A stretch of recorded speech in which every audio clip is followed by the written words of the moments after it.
What if everything you believe about the universe is backwards? Close your eyes, just for a moment.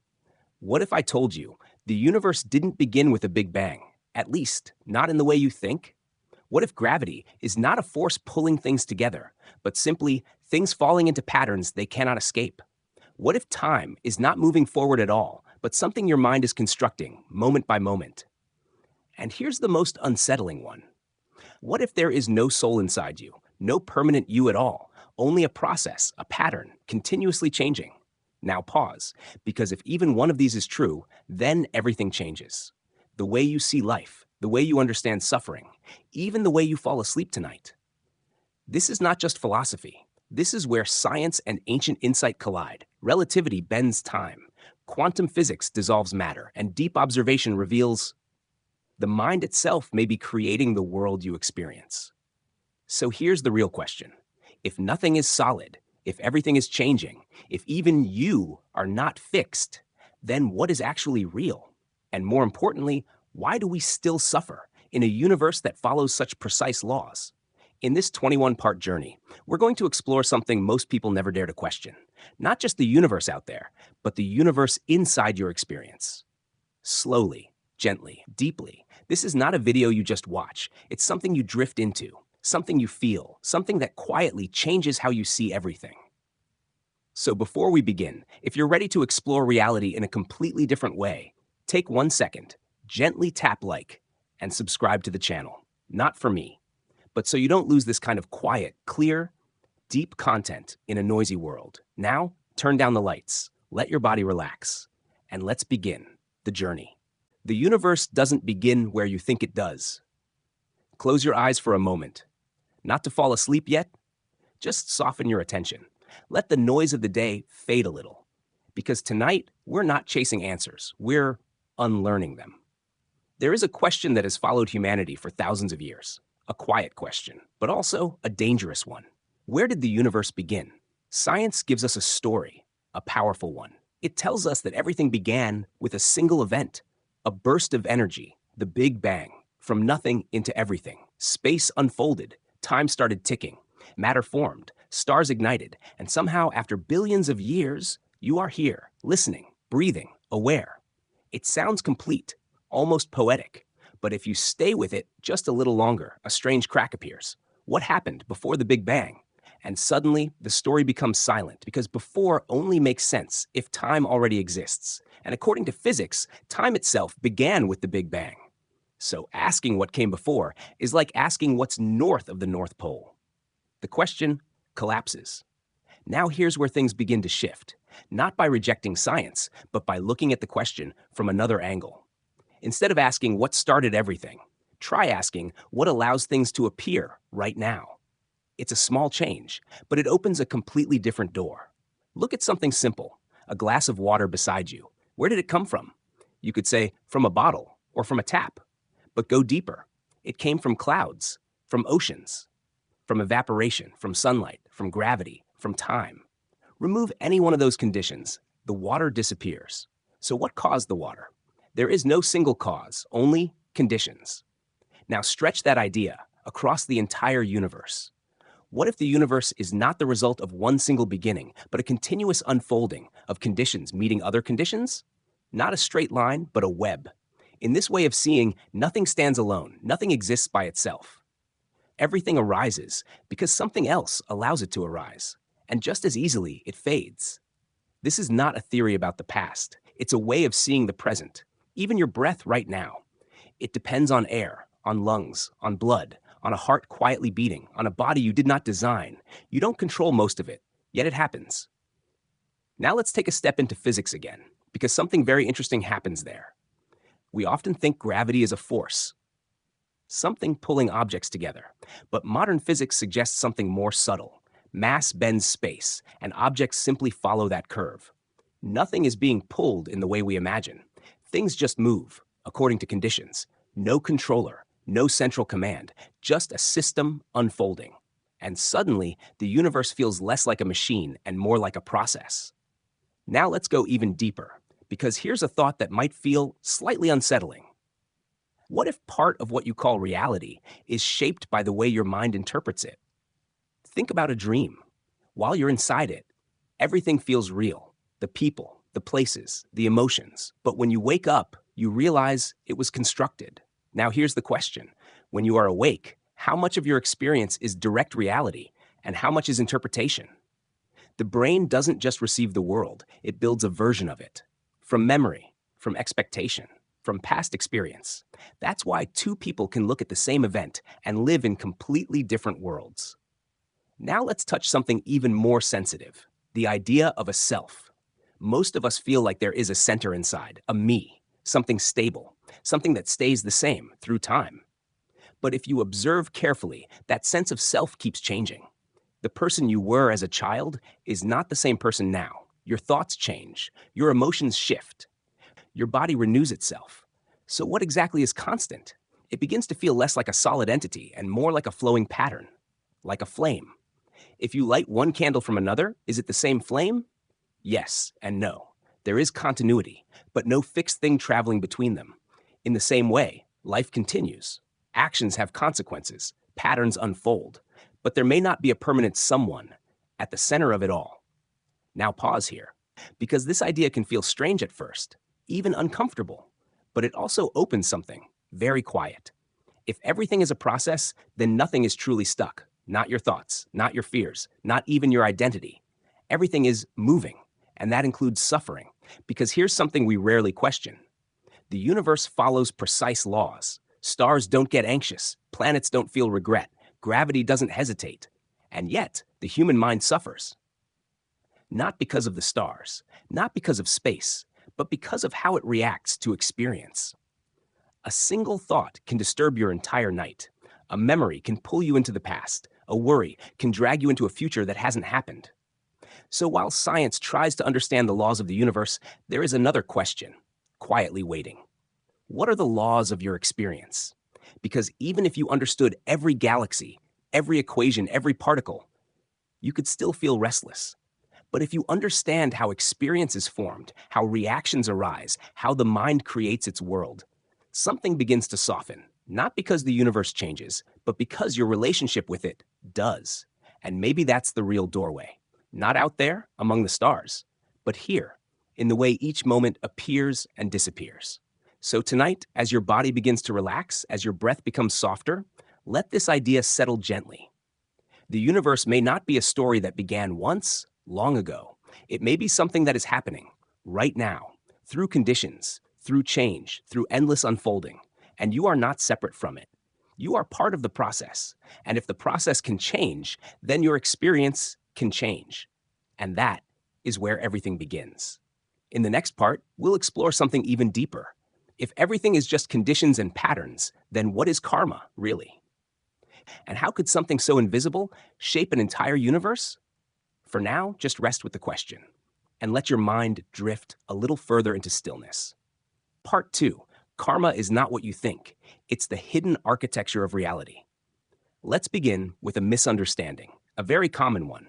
When people hear the word karma, they often imagine something mystical, a cosmic judge, an invisible force keeping score. You do something good, you get rewarded. You do something bad, you get punished. Simple, almost like a moral version of gravity. But if you look deeper, that idea starts to feel a bit childish, because reality doesn't seem to work that way. Bad people sometimes live comfortably. Good people sometimes suffer. And life doesn't always balance itself in obvious ways. So what if karma is not a system of reward and punishment at all? What if it's simply the natural consequence of how things interact? Not moral, not emotional, just lawful. Think about this. If you drop a glass on the floor, it shatters, not because the universe is punishing you, but because of structure, material, force, conditions. Now imagine something similar happening inside your mind. A single angry thought arises. It doesn't seem like much, but it triggers tension, then more thoughts, then a story, then emotion, then maybe words, then actions. And suddenly, something small has unfolded into something much larger. That's karma, not a cosmic judge, but a chain reaction. Every action of body, speech, and mind creates a tendency, a direction, a pattern, and those patterns shape what happens next. Now here's where things get interesting. Because karma is not just personal. It's not just about you. It's also collective, environmental, even planetary. Imagine a world where most people act with fear, greed, and aggression. What kind of society emerges? Tension, conflict, instability. Now imagine the opposite, a world where people act with awareness, restraint, and compassion. The environment changes, not magically, but naturally, because actions accumulate. In this way, karma is not just about individual experience, it becomes the architecture of entire systems, even the conditions of a planet. Now let's stretch this idea further. What if a planet is not just a physical object, but also a reflection of the conditions that unfold within it? If destructive patterns dominate, the environment becomes harsher, more unstable, more dangerous. If balanced patterns dominate, conditions become more supportive of life. Not because the planet has intentions, but because conditions shape outcomes. And suddenly, karma doesn't feel like a belief. It feels like a principle. Now let's connect this to science again. In physics, there's a concept called causality. Every event has causes. Every cause leads to effects. But here's something subtle. Most of the time, we only notice the final result, not the chain behind it. A tree falls. We say, the wind knocked it down. But what about the soil condition? The root structure, the moisture, the age of the tree? The wind was just the last visible push. Karma works the same way. What you experience right now is not caused by a single moment. It's the result of countless conditions, layered over time. Some you remember, most you don't. Now here's where reverse thinking becomes important. Instead of asking, why is this happening to me? Try asking, what conditions allowed this to happen? And notice how the feeling changes. The first question creates resistance. The second creates understanding. Because when you see conditions, you also see possibility. If something is caused, it can be changed. Now let's take a deeper step. If there is no permanent self, then who experiences karma? This is where things become very subtle, because the answer is not no one. The answer is the process experiences itself, just like a wave in the ocean. The wave has shape, movement, identity, but it is not separate from the ocean. In the same way, what you call you is a pattern, a dynamic flow, and karma is how that pattern evolves, moment by moment. Now, here's a thought that might feel slightly unsettling. What if most of what you experience is not directly caused by the outside world, but by how your mind reacts to it? Two people hear the same words. One feels insulted. The other doesn't care. Same event, different experience. So where did the suffering come from? Not from the words, but from interpretation, from memory, from conditioning. This is where karma becomes very intimate, because it's not just about what you do, it's about how you perceive. Perception itself becomes a form of action, and over time, those patterns of perception shape your reality. Now let's pause here and breathe, because this is not about blame. It's not saying you caused everything. It's saying everything arises from conditions, and you are part of those conditions, which means you also have influence, not total control, but influence. And that's enough. Now let's connect this to something even bigger, the universe itself.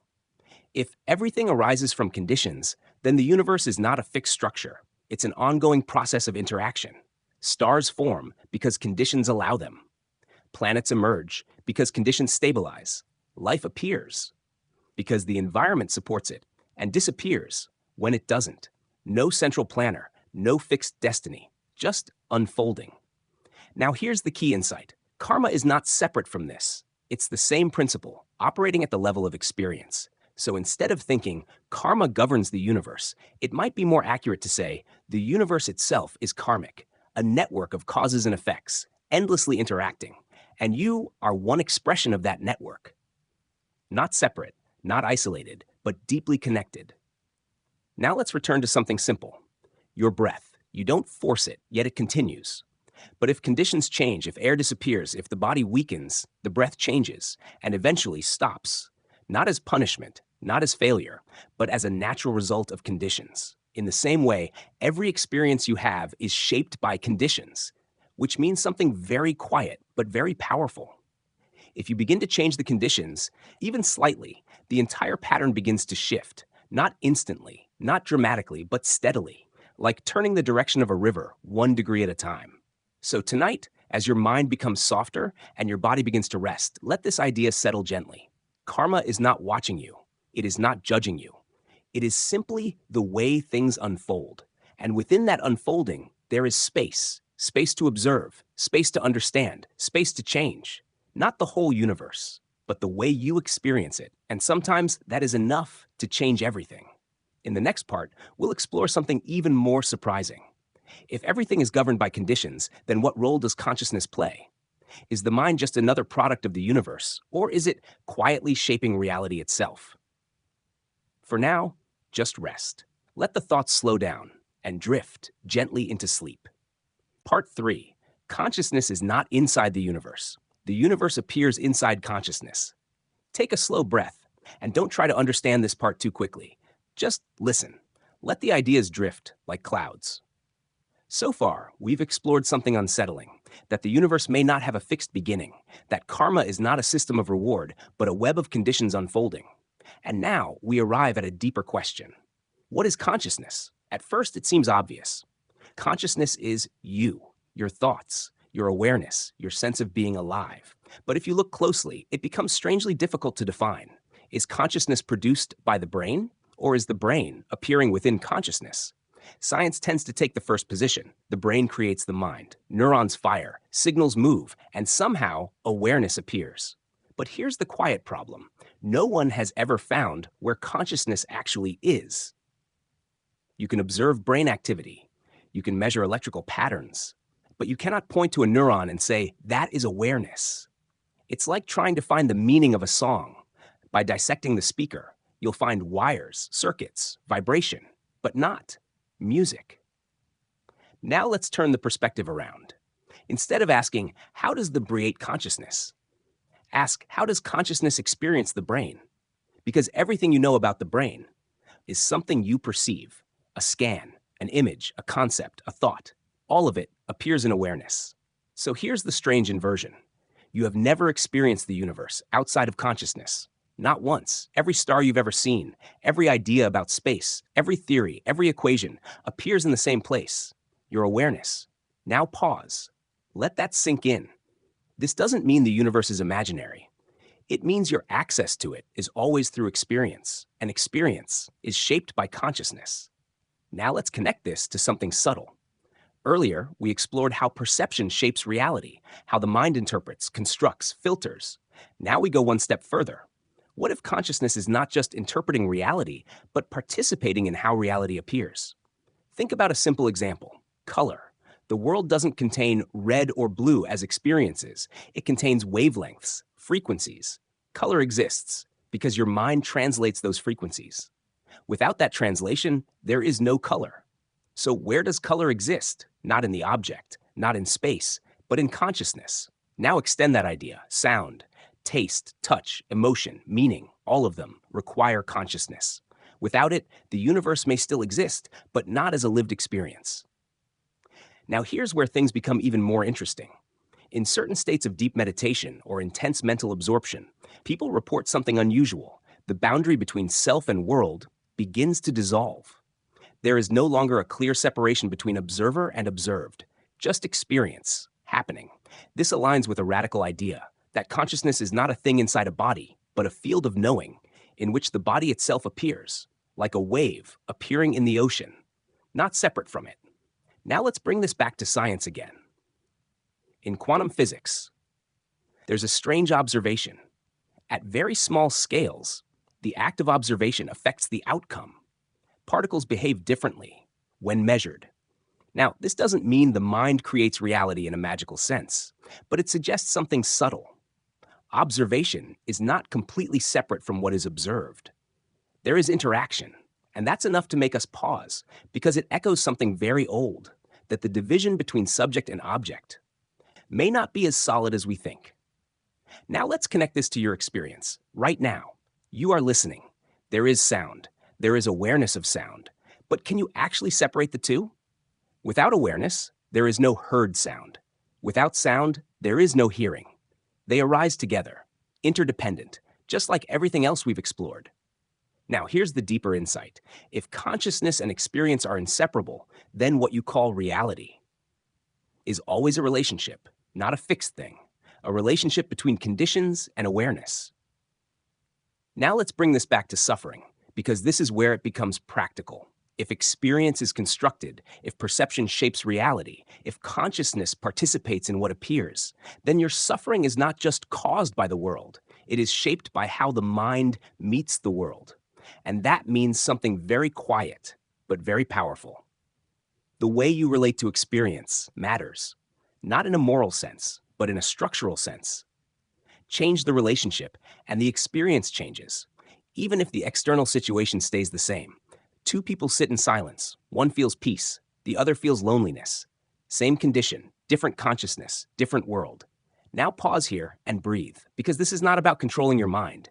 It's about understanding it, seeing how it works, watching how thoughts arise, stay for a moment, and fade. Watching how emotions move, like waves, and slowly, very gently, realizing that you are not trapped inside them. They appear within awareness. And awareness itself is already still, already quiet, already at rest. Now here's the final shift for tonight. If consciousness is not a fixed thing, if the self is a pattern, if reality is relational, then there is nothing to hold on to. And strangely, that can feel like freedom, because what you cannot hold cannot trap you. Thoughts come and go. Feelings arise and pass. Even identity changes. And yet, something remains, not as a thing, but as a space, a knowing, a silent presence in which everything appears and disappears. So tonight, as you begin to drift closer to sleep, don't try to solve the universe. Don't try to define consciousness. Just notice. There is experience and there is awareness of experience. And for now, that is enough. In the next part, we'll explore one of the biggest questions of all. If there is no fixed self, no permanent soul, then what continues after death? And why does the idea of an afterlife feel so real? For now, let go. Let the thoughts soften and rest inside awareness itself, quietly, gently, fading into sleep. Part 4. There is no soul, but something continues then. Let's begin with a fear, a very human one. The fear of disappearing. Not just dying, but vanishing, becoming nothing. Because deep down, most people carry a quiet belief that something inside them will continue. A soul, a spirit, a traveler, moving from one life to another. It's comforting, almost necessary. But what if that idea is not only unproven, but fundamentally misunderstood? Stay with me, gently. Because this part is not meant to shock you. It's meant to clarify something very subtle. Let's start with a simple observation. Everything you can point to in your experience is changing. Your body is not the same as it was years ago. Your thoughts come and go. Your emotions rise and fall. Even your memories shift over time. So where is the unchanging core? Where is the thing that stays the same? If you look carefully, you don't find a solid entity. You find a process. Now here's where things become even more interesting. Many people believe in an afterlife because of certain experiences, dreams of loved ones, visions, moments that feel supernatural. Sometimes people even report hearing voices or seeing images of the dead, and these experiences feel real, very real. So the conclusion seems obvious. There must be a soul. But let's pause here, because feeling real is not the same as being real. Think about a dream again. While you're inside it, everything feels convincing. But when you wake up, you see it clearly, constructed. Now consider this possibility. What if many so-called spiritual experiences are not evidence of another world, but expressions of the mind itself? The human brain is not just a passive receiver. It can generate images, sounds, entire realities. Under certain conditions, stress, trauma, meditation, or unusual neural activity. These internal processes can become so vivid that they feel external, like something is out there. But what if it's actually arising from within? Not as imagination in the ordinary sense, but as a powerful mode of perception that most people don't understand. Now, here's the key point. If these experiences come from the mind, then the idea of a soul world becomes less certain. Not impossible, but no longer necessary. Because what you're experiencing can be explained without leaving the boundaries of life. Now let's go deeper. If there is no soul, then what happens after death? At first, the answer seems harsh. The body stops. The brain ceases activity. Consciousness, as we know it, disappears. But here's where we need to be very careful, because something does continue, not as a person, not as an identity, but as a pattern. Remember the flame. When one candle lights another, the fire continues. But there is no fixed flame traveling between them, only a transmission of conditions. In the same way, every action you take, every thought, every intention leaves an imprint, not in a mystical realm, but in the chain of cause and effect. These imprints shape future conditions, and those conditions give rise to new experiences. Not you in the old sense, but not completely disconnected either. This is what rebirth points to. Not a soul moving from body to body, but a continuity of causes. Now pause, because this is where many people resist. Without a soul, it feels like meaning disappears. But look closer. If there were a fixed soul, unchanging, then growth would be impossible. Learning would be limited. Transformation wouldn't make sense. But because everything is a process, change becomes possible, and responsibility becomes real. Because what you do actually matters. Not because someone is watching, but because actions shape outcomes. Now let's bring this back to everyday life. Imagine anger. You act in anger. You speak harshly. You hurt someone. That action doesn't disappear. It changes relationships. It affects memory. It influences future behavior. The ripple continues. Even if you forget, that's karma, and it doesn't need a soul to function. Now let's expand this idea further. What about the world? Why is there suffering? Why is there conflict? It's easy to blame fate or some invisible force. But look carefully. Human actions accumulate. Violence creates more violence. Fear spreads fear. And over time, these patterns shape entire societies, even entire environments. So when we ask, why is the world like this? We're really asking, what patterns have been repeated? And here's the uncomfortable truth. If harmful patterns continue, the world becomes harsher. If wholesome patterns grow, the world becomes more balanced. Not instantly, but inevitably. Now let's return to the idea of death. If there is no soul, then death is not a journey to another place. It is the ending of a particular configuration, like a wave returning to the ocean. The form disappears, but the conditions continue. Now here's the quiet beauty in that. You are not a fixed thing trying to survive. You are part of an ongoing process. And that process is much larger than any single life. So instead of asking, how do I continue forever?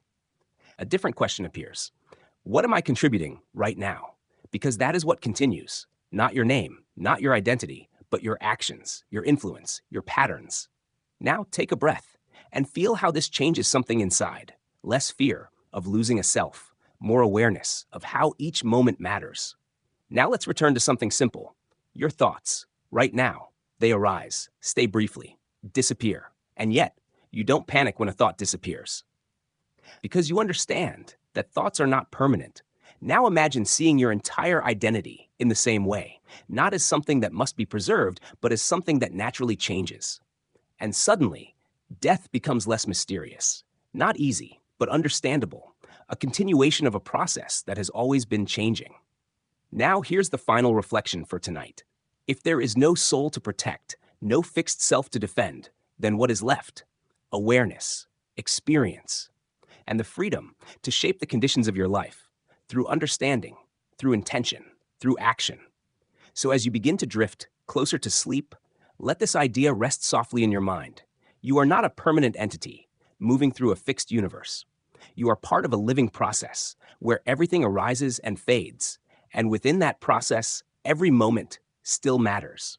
In the next part, we'll explore something even more profound. If there is no soul, and everything is just conditions, then what is time? Is it real or just another construction of the mind? For now, just rest. Let go of needing to hold on, and allow yourself to gently disappear into sleep. Part 5. Time is not what you think. It is how change is experienced. Take a slow breath, and don't try to chase this idea. Let it come to you gently.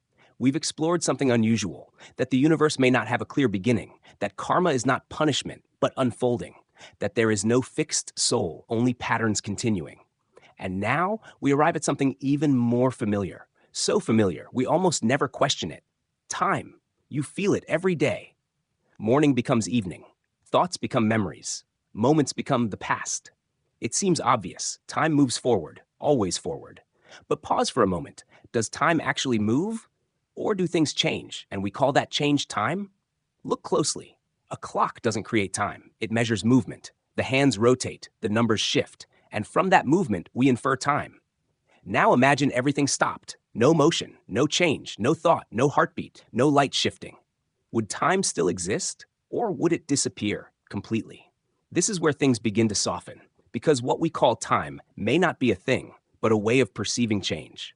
Now let's connect this to your experience. Right now, you are listening. This moment feels present, clear, alive. But a moment ago, there was another now. And before that, another. Where did they go? Did they travel somewhere? Did they store themselves in a hidden place? Or did they simply vanish? We say they became the past, but the past is only memory, and memory is happening now. Think about that. The past does not exist anywhere except as a thought in the present. And the future, it hasn't happened. It exists only as imagination, projection, expectation, also in the present. So here's the strange realization. The only place time ever appears is now, always now. Now let's pause, because this is not just philosophy. It changes how you experience life. Most of our stress comes from time, regret about the past, anxiety about the future. But both of those are mental constructions happening in the present. So the suffering is not in time itself, it's in how the mind relates to it. Now let's bring science into this. In physics, time is not absolute. It stretches, contracts, depends on speed, depends on gravity. Two observers can experience time differently, which means time is not fixed. It's relative. Now combine that with what we just explored. Psychologically, time is also flexible. When you're bored, time feels slow.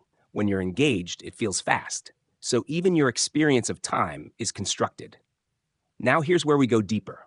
If time is tied to change and change is constant, then what you call life is a flow, not a sequence of solid moments, but a continuous transformation, like a river. You cannot step into the same river twice, because the water is always moving. And in the same way, you are never the same person twice, even from one breath to the next. Now connect this to what we explored earlier. No fixed self, no permanent soul, only patterns, changing. Time is how those patterns are experienced.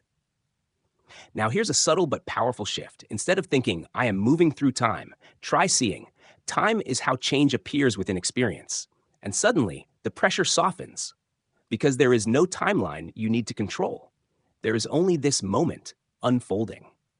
Now let's connect this to karma again. If everything is cause and effect, then time is not a straight line. It's a network. Conditions from the past influence the present, but the present also reshapes the future. And sometimes, a single moment of awareness can interrupt an entire chain, like stopping a falling row of dominoes. Now imagine this. You feel anger rising. Normally, it leads to reaction, words, consequences. But if awareness appears, even for a second, the chain breaks. That moment changes everything that follows. So time is not just something you move through. It is something you participate in, through attention, through action. Now let's take this to a much larger scale. The universe itself. Stars are born, they burn, they collapse. Galaxies form, expand, transform. Nothing is static. Everything is in motion.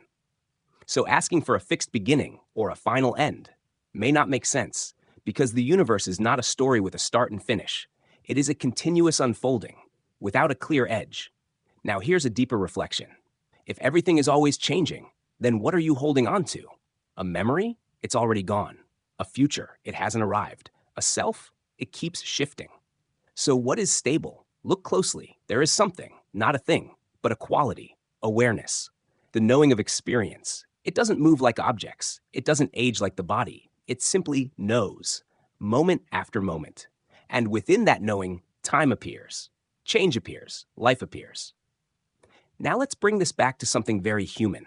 Why do we feel like time is running out?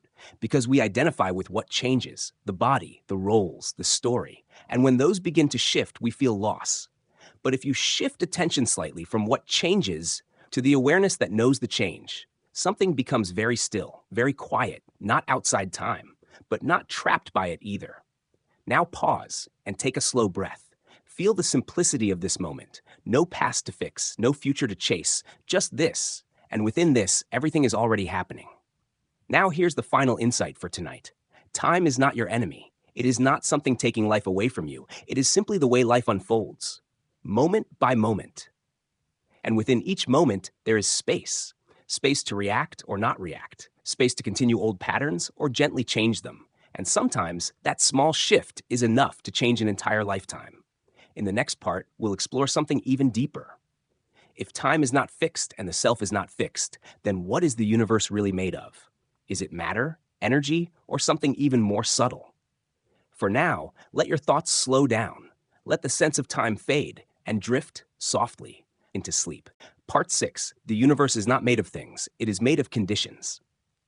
Take another slow breath. Let it settle naturally. We've been moving gently through some very deep ideas. No fixed beginning, no permanent self, no solid time. And now we arrive at a question that seems simple, but quietly changes everything. What is the universe actually made of? Most people would say matter, atoms, particles, energy. And science agrees, to a point. Everything can be broken down, from objects to molecules to atoms to subatomic particles. And even those particles are not solid. They are fluctuations, fields, probabilities. So the deeper you look, the less thing-like reality becomes. Now let's shift the lens slightly. Instead of asking, what is everything made of? Ask, what allows anything to exist at all? And suddenly, the answer is no longer matter. It is conditions. Let's take something simple, a seed. Inside that tiny seed, there is no visible tree, but under the right conditions, soil, water, light, time. A tree appears, not because the tree was hiding inside the seed, but because conditions came together. Now remove those conditions. The tree never appears. So what is more fundamental, the tree or the conditions that allow it? Now stretch that idea. A planet forms, not from nothing, but from dust, gravity, temperature, time. Stars form, not randomly. But when conditions become stable enough for fusion to begin, life appears, not by magic, but when countless conditions align in just the right way. So instead of seeing a universe made of objects, you begin to see a universe made of relationships, interactions, dependencies. Nothing stands alone. Everything exists because something else supports it. Now here's where things become even more subtle. If everything depends on conditions, then nothing has an independent existence. Not even you. Your body depends on food, water, air, temperature. Your mind depends on memory, perception, experience. Remove enough conditions and what you call you dissolves. Not as a punishment, but as a natural process. Now pause here, because this idea can feel unsettling at first. If nothing exists independently, does anything truly exist? But look closer. Things do exist, just not in the way we imagine. They exist relationally, like a wave. A wave is real. You can see it, feel it, but it cannot exist without the ocean, and it cannot be separated from movement. So what is a wave? A thing or a process?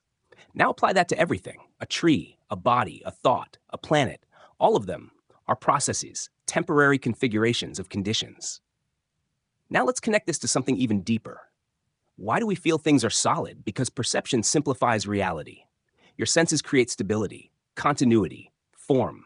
But beneath that, reality is constantly changing, faster than you can notice. Now here's where science and inner observation quietly meet. Physics tells us, at the smallest level, there is no solid object, only interactions. And careful observation of the mind shows, at the level of experience, there is no fixed self, only changing states, different language, same direction. Now let's bring this back to something very practical. If everything is made of conditions, then nothing is permanent. And if nothing is permanent, then holding on tightly creates tension because you're trying to freeze something that is designed to move. Now think about this in your own life. A feeling arises, happiness, sadness, excitement. You try to hold it, but it changes. And when it changes, you feel loss. But what if the problem is not the change, but the attempt to hold? Now let's go even deeper. If everything is conditioned, then everything is also conditional. Which means if conditions change, outcomes change. This is where freedom appears, not as control over everything, but as the ability to influence conditions. Your thoughts, your actions, your attention. All of these are conditions. And when they shift, the pattern shifts. Slowly, gently, but surely. Now let's connect this back to the universe again. We often imagine the universe as something fixed, a giant structure. But what if it is more like a living process, constantly forming, constantly dissolving, not static, but dynamic? And if that's true, then asking, what is the universe made of, may not be the right question because it assumes something stable. A better question might be, what patterns of conditions are unfolding? Now here's a deeper reflection. If everything arises from conditions, then there is no central controller, no hidden force directing everything. Things happen because conditions allow them. This applies to galaxies and to thoughts. Now pause and feel this. A thought appears in your mind. Did you create it or did it arise? If you look carefully, you'll notice something. Thoughts come on their own. They stay briefly and then disappear, just like everything else. Now imagine relating to your mind the same way you relate to the weather. Clouds come, clouds go. You don't try to control every cloud. You simply observe, and sometimes that is enough. Now here's the final shift for tonight. If the universe is made of conditions, then you are not a separate object inside it. You are part of the network, a node in a vast web of interactions connected to everything. Not in a mystical sense, but in a very real, structural way. Your breath connects you to air. Your body connects you to the earth. Your thoughts connect you to experience. Everything is linked. Now take a slow breath and let that settle. You are not isolated. You are not separate. You are part of a continuous unfolding. And within that unfolding, there is no need to hold too tightly, because everything is already moving, already changing, already becoming something else. In the next part, we'll explore something even more subtle. If everything is just conditions, then what is ignorance? And why does misunderstanding reality create so much suffering? For now, let the ideas fade, let the mind soften, and drift gently into sleep. Part 7. Ignorance is not lack of knowledge, it is misseeing reality. Take a slow breath and let everything soften again. So far, we've been gently peeling back layers. The universe, not a fixed beginning. Karma, not a judgment, but unfolding. The self, not a solid entity. Time, not as real as it feels. Reality, not made of things, but conditions. And now, we arrive at something that quietly sits at the center of it all. Ignorance. But not the kind you might think. Not a lack of information, not low intelligence, not knowing enough science. Something much more subtle. Ignorance as misseeing, seeing reality in a way that doesn't match how it actually works. Now let's begin with something simple. You look at a wave and you say that's a thing. It has shape, form, movement. But if you look deeper, you realize it's not a thing. It's water, movement, conditions. Calling it a thing is useful, but not entirely accurate. Now apply that to yourself. You say, this is me, a body, a personality, a story. But if you look carefully, it's also a process, changing sensations, shifting thoughts, evolving patterns. Yet the mind clings to the idea of a solid me, and that subtle mistake is the beginning of suffering. Now let's go deeper. Ignorance is not just misunderstanding objects, it's misunderstanding how experience works. For example, a feeling arises, let's say anxiety. It appears in the body, a tightening, a restlessness, and almost instantly the mind says, this is bad, I don't want this, this shouldn't be happening. And now, there are two layers, the original feeling and the reaction to it. And the reaction often creates more suffering than the feeling itself. Now pause.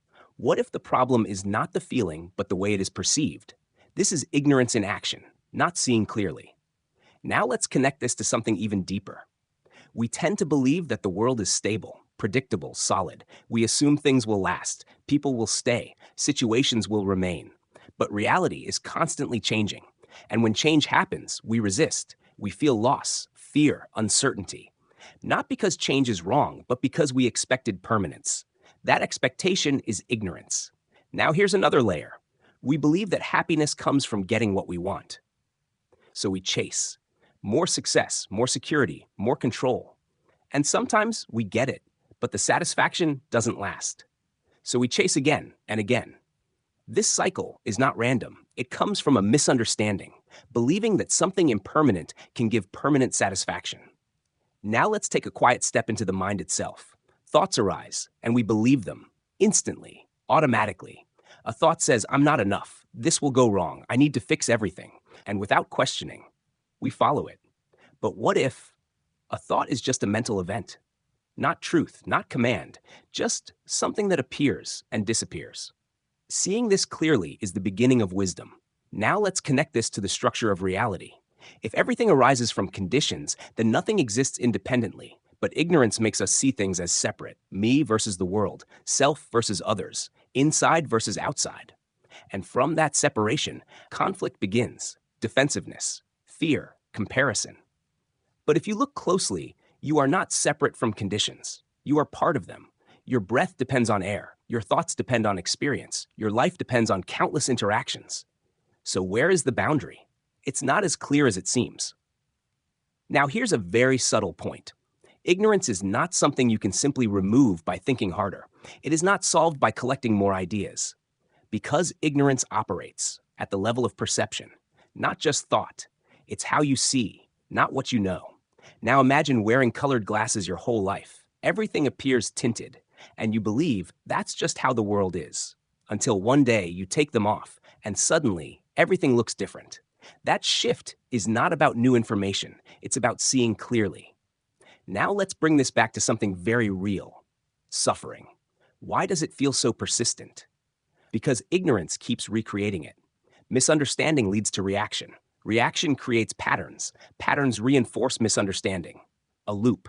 And the more unconscious the loop, the stronger it becomes.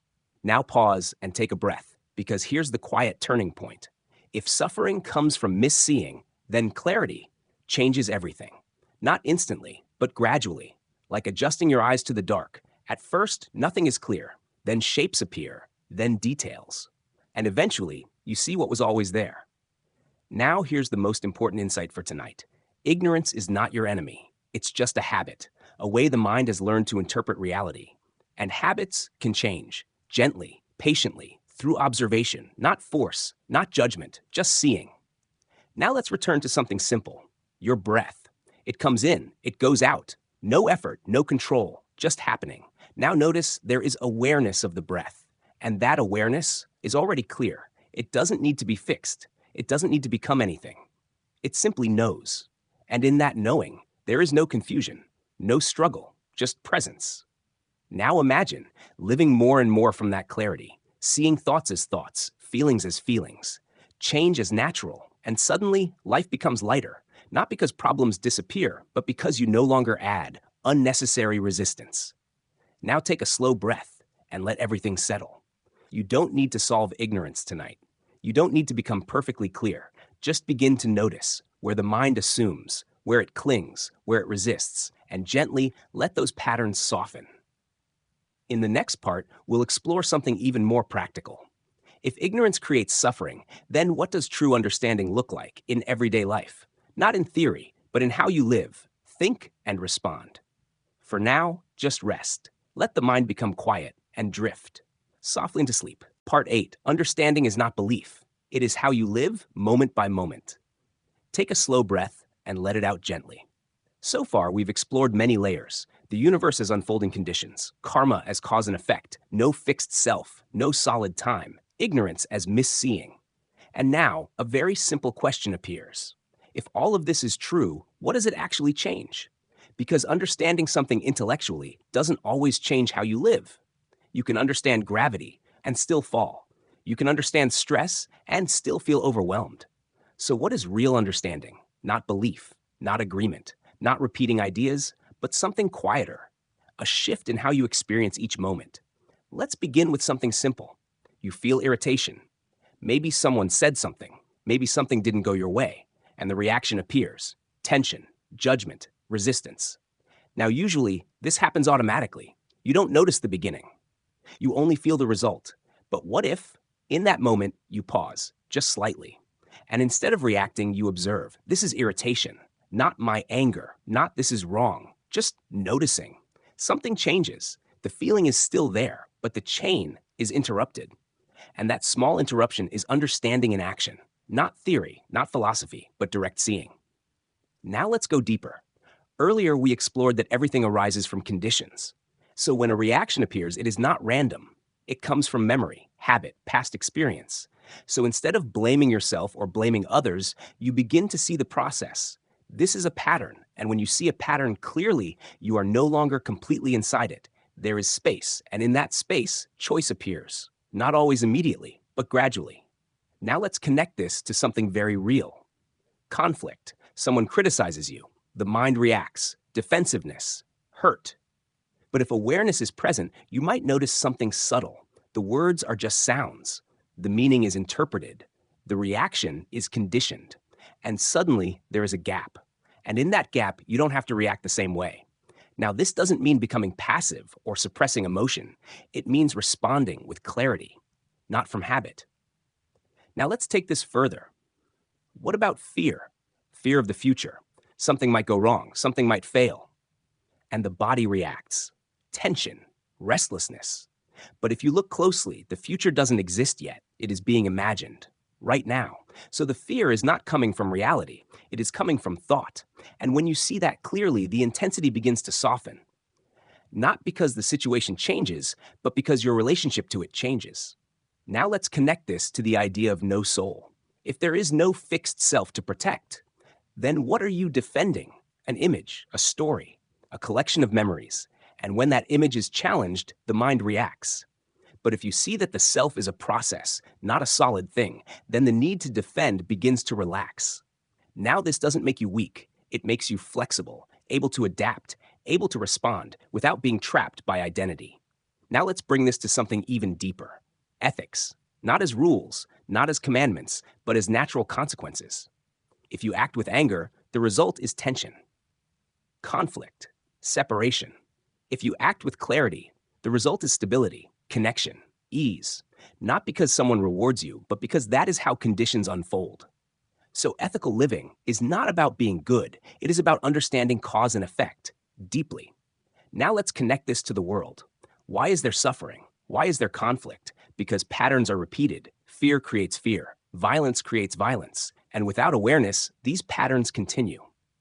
But with understanding, even one person can interrupt the chain, not by controlling the world, but by changing how they participate in it. Now pause and take a slow breath, because this is where everything becomes very simple. Understanding is not something you hold in your head. It is something you express through how you live, how you speak, how you respond, moment by moment. Now let's return to something very ordinary: washing your hands, walking, drinking water. These simple actions are often done unconsciously. The mind is somewhere else. But if awareness is present, each action becomes clear, direct, and in that clarity there is no confusion, no unnecessary suffering, just experience as it is. Now imagine extending that to your entire life, not perfectly, but gradually. More awareness, less automatic reaction, more clarity, less confusion. And over time, the entire structure of experience changes, not dramatically, but deeply. Now here's something very important. This is not about becoming someone new. It is about seeing clearly what is already happening. And when you see clearly, you naturally begin to act differently, not forced, not artificial, but aligned with reality. Now take another slow breath and let it settle. You don't need to remember everything. You don't need to apply every idea. Just begin with one thing. Notice. Notice thoughts. Notice reactions. Notice patterns. And gently create space. Because in that space, understanding grows naturally. In the next part, we'll explore something even deeper. If understanding changes how we live, can it also change how we experience suffering itself? Not by avoiding it, but by seeing through it. For now, let everything soften. Let the mind rest and drift quietly into sleep. Part 9. Suffering is not what happens. It is how experience is constructed. Take a slow breath. Let it come in and gently let it go. We've been moving closer and closer to something very human. Not the universe out there, but the universe you live in, inside your experience. And now, we arrive at a question that matters more than all the others. Why do we suffer? At first, the answer seems obvious, because of what happens. Loss, pain, uncertainty, conflict. But if you look carefully, that explanation begins to crack, because the same event does not create the same suffering for everyone. Two people lose the same opportunity. One feels devastated, the other moves on. Two people hear the same words. One feels hurt, the other doesn't react. So the suffering is not in the event itself. It is in how the event is experienced. Now let's go deeper. What creates that experience? Let's break it down. Very simply, something happens. A sound, a situation, a memory. Then a feeling arises. Pleasant, unpleasant, neutral. Then almost instantly, the mind reacts. I like this, I don't like this, I want more, I want this to stop. And from that reaction, something else grows. Clinging, resistance, fear. And that is suffering. Not the original event, but the chain that follows it. Now pause, because this is a subtle but powerful shift. Instead of seeing suffering as something imposed on you, You begin to see it as something constructed, not consciously, not intentionally, but through patterns. Now let's connect this to something deeper. Why does the mind react this way? Because of conditioning, memory, habit, past experience. If something felt good before, you want it again. If something felt painful, you want to avoid it. Simple, automatic. But here's the problem. Reality is constantly changing. So trying to hold on to what you like or push away what you dislike creates tension because you are resisting the nature of reality. Now let's take a very simple example. You hear a sound at night, maybe a noise outside. Immediately, the mind reacts. What is that? Is it dangerous? The body tightens. The heart beats faster. But later, you realize it was nothing. The suffering was not in the sound. It was in the interpretation. Now imagine how often this happens, in more subtle ways. A thought arises, I might fail, and the body reacts. But the failure hasn't happened. The suffering is happening now, from a possibility, not a reality. Now let's go even deeper. Earlier we explored that there is no fixed self. So who is suffering? At first it feels like me, but if you observe closely, suffering is a process, sensations in the body, thoughts in the mind, reactions unfolding, no solid center, just a pattern playing itself out. Now here's the key insight. If suffering is a pattern, then it can be seen. And if it can be seen, it can begin to loosen, not by force, but by understanding. Now let's connect this to something even more subtle. Pleasure. We usually think pleasure is the opposite of suffering. But look closely. Pleasure often contains the seed of suffering, because when something feels good, the mind wants it to continue. And when it changes, disappointment appears. So even pleasure can lead to tension. If there is clinging, now pause and take a breath. This doesn't mean you shouldn't enjoy life. It means seeing clearly, enjoying without grasping, allowing without resisting. Now let's bring this back to something very real, pain, physical pain. If you touch something hot, there is sensation. That's natural. But often, the mind adds something extra. This is terrible. I can't stand this. Why is this happening? And that mental layer amplifies the experience. Now imagine feeling the sensation without the story. Just the raw experience. It changes. Not always comfortable, but less overwhelming. Now let's take a step further. If suffering is constructed, then what happens when the construction stops, even briefly? Have you ever had a moment where everything felt quiet? No problem, no struggle, just presence. Those moments are not created by adding something. They happen when the usual patterns pause. Now imagine that becoming more frequent, not by forcing the mind to be quiet, but by understanding how it creates noise. Now let's connect this back to karma. Every reaction reinforces a pattern. If you react with anger, the pattern strengthens. If you observe with awareness, the pattern weakens. Not immediately, but gradually, like a path in the forest. Walk it often, it becomes clear. Stop walking it, it fades. So suffering is not just something you experience. It is something you participate in, through reaction, through habit. And that means you also have the ability to step out of it. Not completely, not instantly, but moment by moment. Now take a slow breath and feel the simplicity of this. Something arises, you notice it, you don't immediately react. And in that space, suffering doesn't grow. That's all. Now let's return to something very quiet. Awareness, the knowing of experience. It is already present. It doesn't resist. It doesn't cling. It simply knows. And when experience is held in that awareness, without immediate reaction, something softens. Now, here's the final reflection for tonight. Suffering is not your enemy.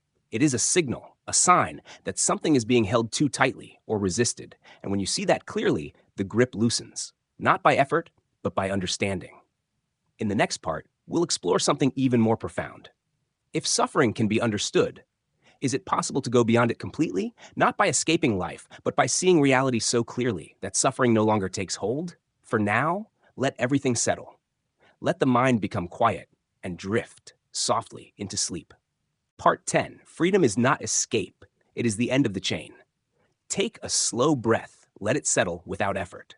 Up to this point, we've been looking very carefully at how experience is constructed. Conditions arise, perception interprets, reaction follows, patterns repeat, and from that repetition, suffering grows.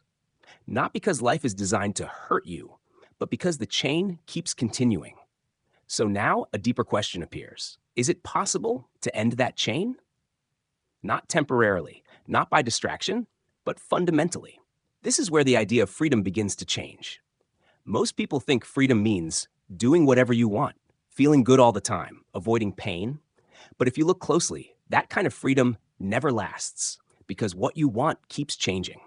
What feels good fades. What you avoid eventually appears. So chasing that kind of freedom becomes another loop. Now let's look at it differently. What if freedom is not about controlling experience, but about no longer being controlled by it? That's a very different direction. Now let's go step by step. A feeling arises. Maybe irritation. Normally, it triggers reaction, thoughts, words, consequences. But if awareness is present, something subtle happens. The feeling is seen before the reaction fully forms. And in that moment, there is a gap. That gap is where freedom begins, not because the feeling disappears, but because the chain is not completed. Now imagine this happening again and again and again. Not perfectly, but gradually. Each time the chain weakens, each time the reaction softens, and over time, the pattern loses its strength. Now here's something very important. This is not suppression. You are not pushing feelings away. You are seeing them clearly, allowing them to arise without automatically feeding them. Now let's connect this to something deeper. Why do reactions happen so quickly? Because of habit, conditioning built over time, and that conditioning is what keeps the chain moving. So freedom is not about forcing yourself to change. It is about understanding the chain so clearly that it naturally slows down. Now let's go deeper into this chain.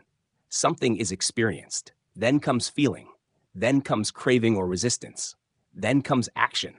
And from that action, more conditions are created. This loop continues, moment after moment. Now here's the key. If you interrupt the loop, at the point of feeling, everything that follows changes. Because without craving, without resistance, the chain has nowhere to go. Now pause and feel how simple this is. Not easy, but simple. Something arises, you feel it. You don't immediately react. And in that space, the energy settles. Now let's connect this to something even deeper. Identity. We often believe, this is just how I am. I'm an angry person. I'm an anxious person. But what if that's just a pattern? A pattern repeated so many times, it feels permanent. But if you begin to observe it, you'll see something. It arises, it stays for a while, and then it fades, just like everything else. So what you thought was you is actually a process, and processes can change. Now this is where real freedom appears, not as becoming someone else, but as no longer being trapped in automatic patterns. Now let's connect this to something even larger, the world. Why do conflicts continue? Because reactions continue. Fear leads to aggression. Aggression leads to more fear, a chain, and without awareness, that chain spreads. But when even one person responds differently, the chain weakens, not dramatically, but significantly. Now imagine this, at scale, more awareness, less automatic reaction. The structure of experience changes, not just individually, but collectively. Now let's return to something very quiet, your breath. It comes in, it goes out. No struggle, no resistance. Now imagine relating to your thoughts in the same way. They arise, they pass, and you don't hold on. You don't push away. You simply notice. And in that noticing, there is no chain. Now here's something very subtle. Freedom is not something you gain. It is something that appears when the chain stops, even for a moment. And in that moment, there is no past to carry, no future to fear, just presence. Now take a slow breath and rest there, not trying to achieve anything, not trying to fix anything, just being aware. And in that awareness, there is already a kind of freedom. Now let's go one step further. If the chain stops completely, what remains? No craving, no resistance, no confusion, just clarity, peace, not as an emotion, but as the absence of disturbance. Now this may sound distant, but it begins very simply, with noticing, with pausing, with not reacting immediately. That's all. Now let's bring this back to everyday life. Someone speaks harshly, you feel the reaction rising. But instead of responding immediately, you pause, you feel, you observe, and maybe you respond differently. That moment changes the entire outcome. Now multiply that across many moments, and slowly, life feels different, less heavy, less reactive, more clear. Now here's the final reflection for tonight. Freedom is not somewhere else. It is not in the future. It is not something you achieve at the end of a path. It is here, in the space between experience and reaction, and that space is always available. You don't have to create it, you only have to notice it. In the next part, we'll explore something even deeper. If the chain of suffering can end, what does a life without that chain look like? How does someone live when they are no longer driven by craving and resistance? For now, let everything soften. Let the mind rest and drift gently into sleep. Part 11, A Life Without the Chain, What Remains When Craving Fades. Take a slow breath. Let it move through you without effort. We've come a long way, from the structure of the universe to the patterns of the mind to the chain that creates suffering, and now, a quiet question begins to form. If that chain weakens, if craving and resistance begin to fade, what does life actually feel like? Not in theory, not in imagination, but in direct experience. Let's begin somewhere very simple. Ordinary life. Walking, eating, listening, breathing. Nothing extraordinary. But something changes. The sense of pressure begins to dissolve, not because life becomes perfect, but because you are no longer pushing against it. Now imagine this. You wake up in the morning. Before, the mind immediately started moving. Plans, worries, expectations. But now, there is a moment of stillness. You notice the body, the breath, the quiet. Nothing needs to be added, nothing needs to be fixed, just this. And from that stillness, action begins, not from urgency, but from clarity. Now let's look at something deeper. Desire. We usually think desire drives life. Without it, would anything happen? But look closely. There are two kinds of movement. One is driven by craving. I need this. I must have that. I won't be okay without it. The other is simply responding to conditions. Hunger arises. You eat. Fatigue appears. You rest. No drama, no tension, just appropriate action. Now imagine living more and more from the second. Life still moves, but without the inner struggle. Now let's explore relationships. This is where patterns are strongest, because this is where the self feels most real. Someone says something. The mind reacts. They shouldn't say that. They don't understand me. And conflict begins. But if the sense of fixed self softens, something changes. You begin to listen without immediately defending. You begin to see the other person's reaction as their pattern, not as an attack on you. And suddenly, space appears. Not indifference, but clarity. And from that clarity, response becomes more natural, less reactive, more grounded. Now let's take a deeper step. Fear of loss, one of the strongest forms of suffering. Fear of losing people, status, control, life itself. But if you see clearly that everything is already changing, then loss is not a surprise. It is part of the process. And strangely, when you stop resisting that fact, the fear begins to soften, not disappear completely, but loosen. Now let's connect this to something even deeper. Death. If there is no fixed self, then death is not the destruction of a permanent entity. It is the ending of a temporary pattern, like a wave settling back into the ocean. And when this is seen clearly, the fear of death changes, not into excitement, but into understanding. Now pause and take a slow breath, because this kind of life is not distant. It begins in very small moments. A thought arises, you see it, you don't immediately follow it. That's already a shift. An emotion appears, you feel it, you don't resist it. Another shift. These small changes accumulate, and over time, the entire structure of experience transforms. Now here's something very important. This is not about becoming passive. You still act, you still make decisions, you still engage with life. But the source of action changes. Less from craving, less from fear, more from clarity, more from understanding. Now let's bring this back to the world again. We often think peace must come from outside, better conditions, better systems, better people. But if inner patterns remain the same, conflict continues. So real change begins inside, not as isolation, but as transformation. And from that transformation, action becomes more balanced, more skillful. Now let's return to something very quiet, awareness, the simple knowing of experience. It has been there the whole time, even when the mind was busy, even when emotions were strong. Now imagine living more from that awareness, not lost in every thought, not pulled by every reaction, just present. And in that presence, there is a natural sense of ease. Not because everything is easy, but because there's no extra resistance. Now here's a subtle insight. When craving fades, joy doesn't disappear. It becomes lighter, less dependent, more available, like enjoying a breeze without needing it to stay. Now take a slow breath and feel this. Nothing needs to be added for this moment to be complete. Now let's bring everything together. A life without the chain is not a perfect life. It is a clear life, where experience arises and is known without unnecessary struggle, where action happens without being driven by confusion, where change is accepted without resistance, and within that, there is a quiet peace, not as something you hold, but as something that appears when the noise settles. Now here's the final reflection for tonight. You don't need to reach some distant state. You don't need to become someone else. You only need to begin noticing where the chain forms. And gently allow it to stop, even for a moment, because in that moment, you already taste what freedom feels like. In the next part, we'll explore something even deeper. If a life without the chain is possible, why do so few people live this way? And what keeps the cycle going, even when understanding is available?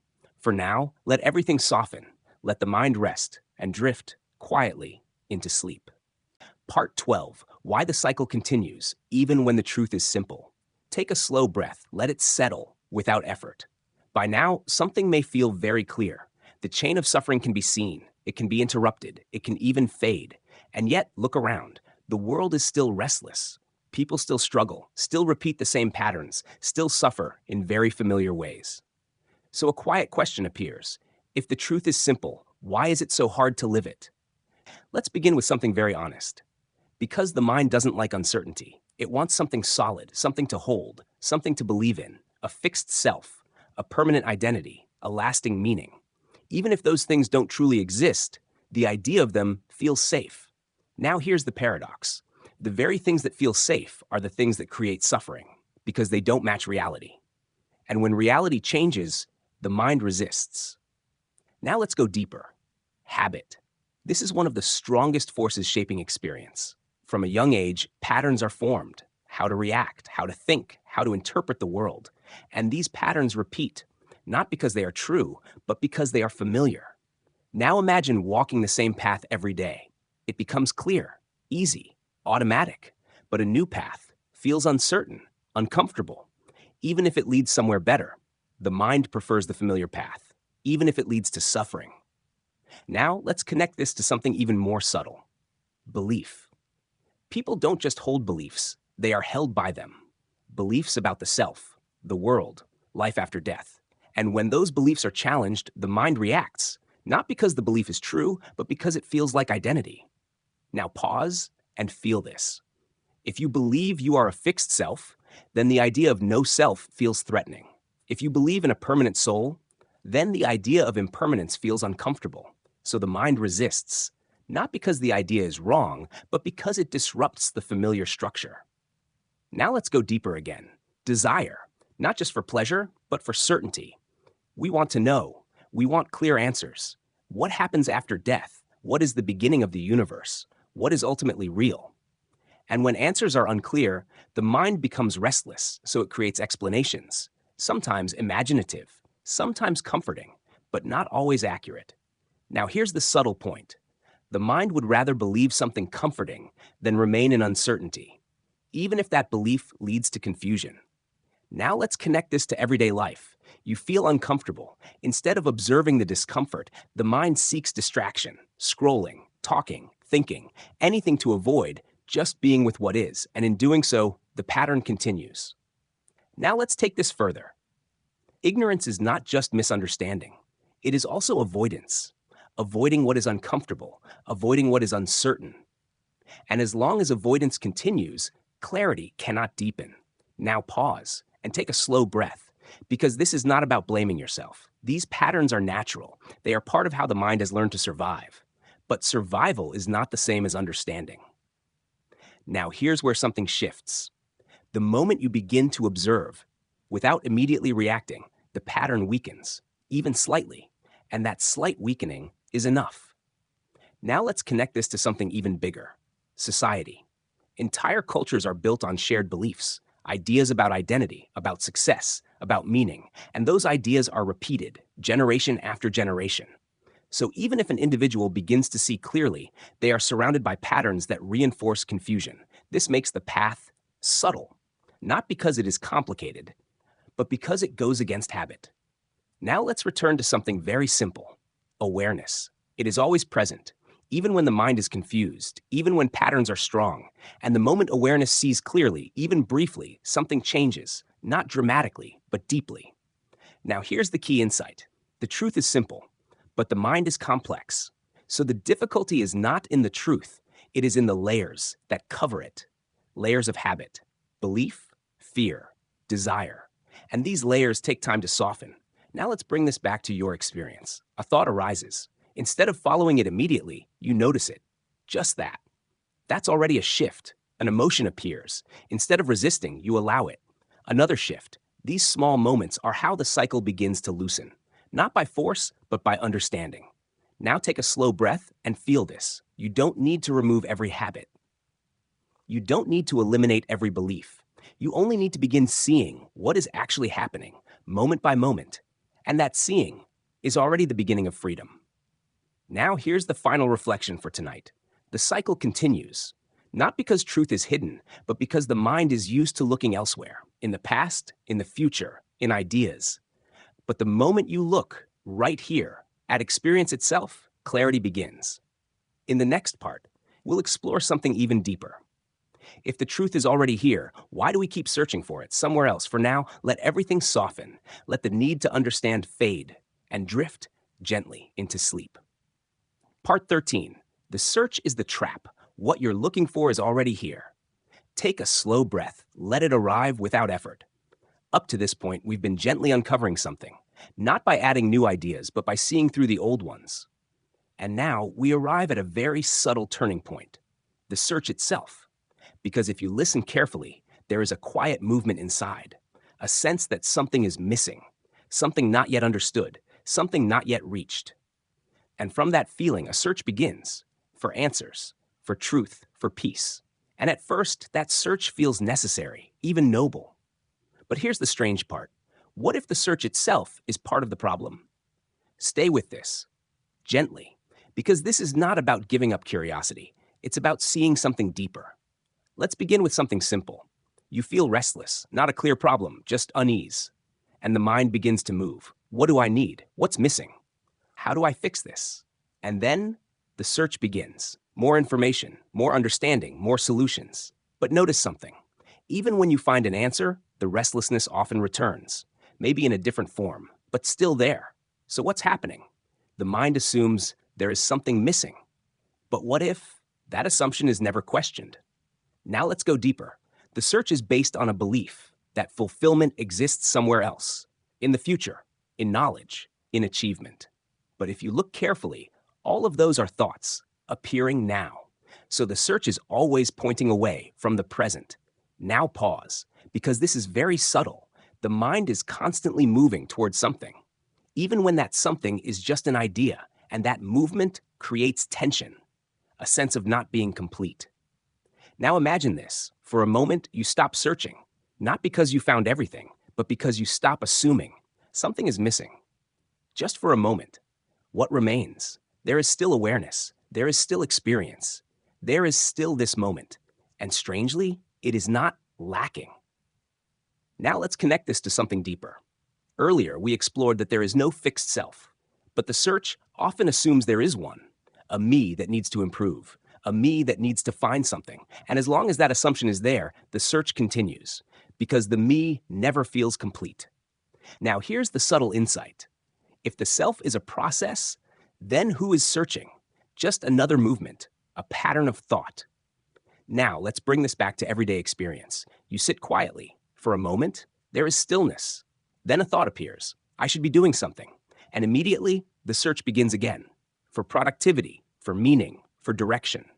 But what if that thought is just a thought, not a command, not a truth, just something arising and passing? Now pause and feel this. If you don't follow the thought, the stillness remains. Nothing is missing. Now let's go even deeper. Why does the mind keep searching? Because it is used to movement, to becoming, always becoming something else, better, safer, more complete. But if everything is already changing, then becoming never ends. It's a loop. Now here's the quiet shift. Instead of becoming, there is just being, not as an idea, but as direct experience. breath, sound, sensation, nothing extra. And in that simplicity, there is no need to search. Now, this doesn't mean life stops. You still act, you still learn, you still grow, but the inner pressure begins to dissolve. Now let's connect this to something even deeper. Many people search for ultimate answers. What is the universe? What happens after death? What is the final truth? But notice these questions are also movements of the mind, trying to reach certainty. But what if? The need for certainty is what keeps the mind restless? Now pause and take a slow breath. What if you don't need to resolve everything? What if understanding is not about final answers, but about seeing clearly what is happening right now?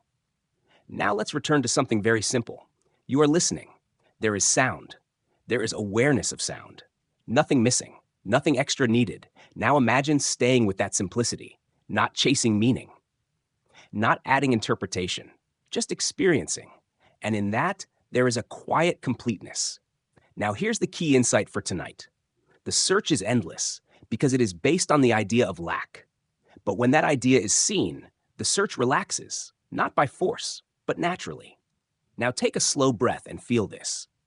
You don't need to arrive anywhere. You don't need to become anything. You don't need to find something hidden, because what you're looking for is not somewhere else. It is here, in this moment, in awareness itself, always available. Now let that settle. No effort, no reaching, just being. In the next part, we'll explore something even deeper. If there is nothing to search for, then what is the purpose of life? Is there meaning at all, or is meaning something we create? For now, let everything soften. Let the search rest and drift gently into sleep. Part 14. Meaning is not given. It is created through cause and effect. Take a slow breath. Let it settle softly. We've come to a very quiet place. The search has slowed. The mind is no longer chasing as much. And now a deeper question appears. If there is no fixed self, no permanent soul, no final destination to reach, then what is the meaning of life? At first, this question can feel unsettling, because without a clear purpose, life can seem empty, directionless. But stay with this, because what seems empty at first may actually be open.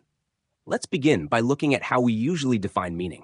We say life has meaning when we achieve something, we become someone, we leave something behind. Success, recognition, legacy. But look closely. All of these depend on time.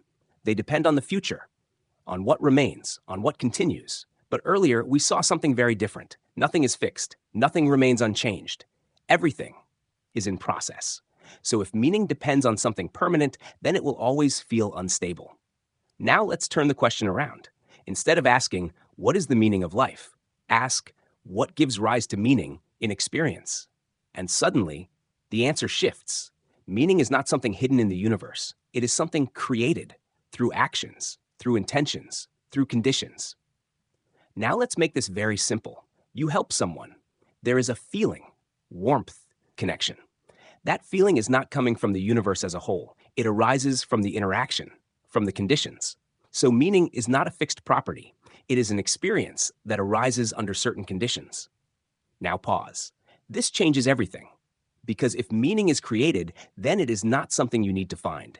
It is something you participate in, moment by moment. Now let's go deeper. Earlier, we explored karma, not as reward or punishment, but as cause and effect. Now connect that to meaning. Every action you take shapes experience, not just for you, but for others. And from those interactions, meaning arises. Now imagine two different ways of living, one driven by greed, fear, self-centeredness, another driven by clarity, understanding, care.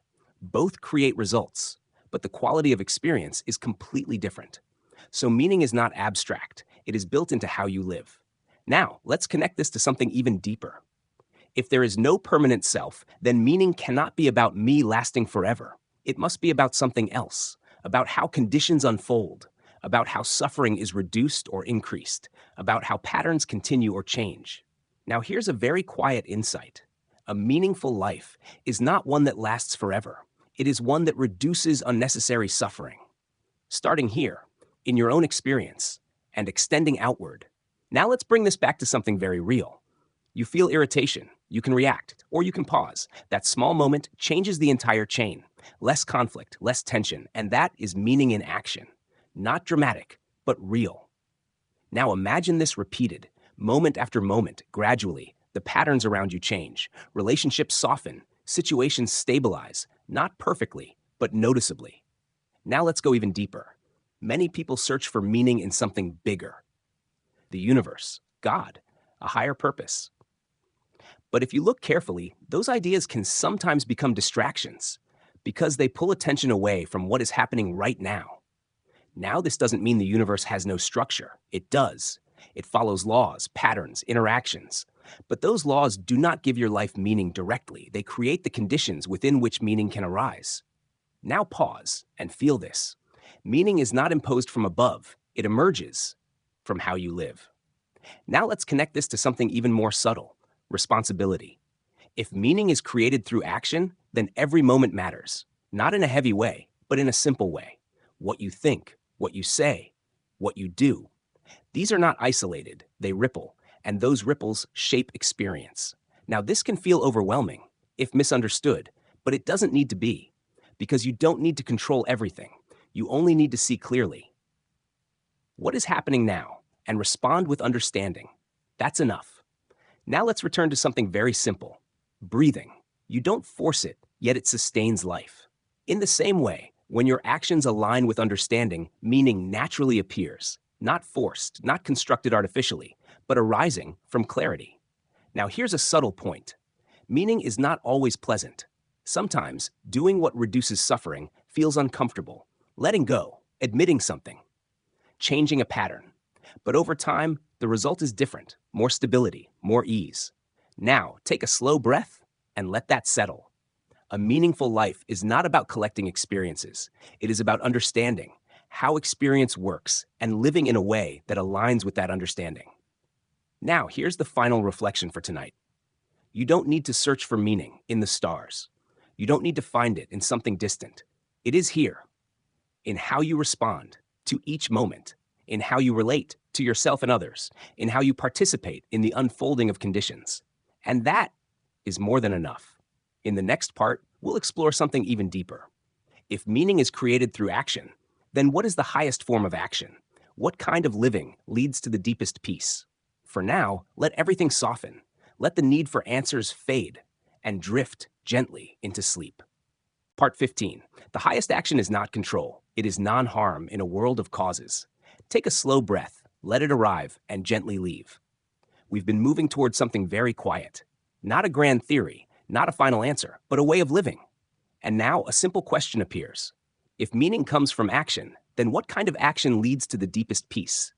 At first, the mind may answer quickly: success, achievement, control. But look closely. Control is fragile. You can control a moment, but not the next. You can control a situation, but not all conditions. So a life built on control always carries tension. Now let's turn the question around. Instead of asking, how do I control life? Ask, how do I live in a way that doesn't create unnecessary suffering? And suddenly, the direction changes. Now we are not chasing outcomes. We are understanding causes. Now let's begin with something very direct. Every action has consequences. Not as a moral rule, but as a natural process.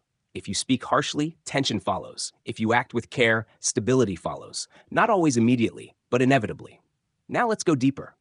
The simplest principle is this: do not create harm, not as a command, but as an understanding, because harm always returns, not as punishment, but as continuation.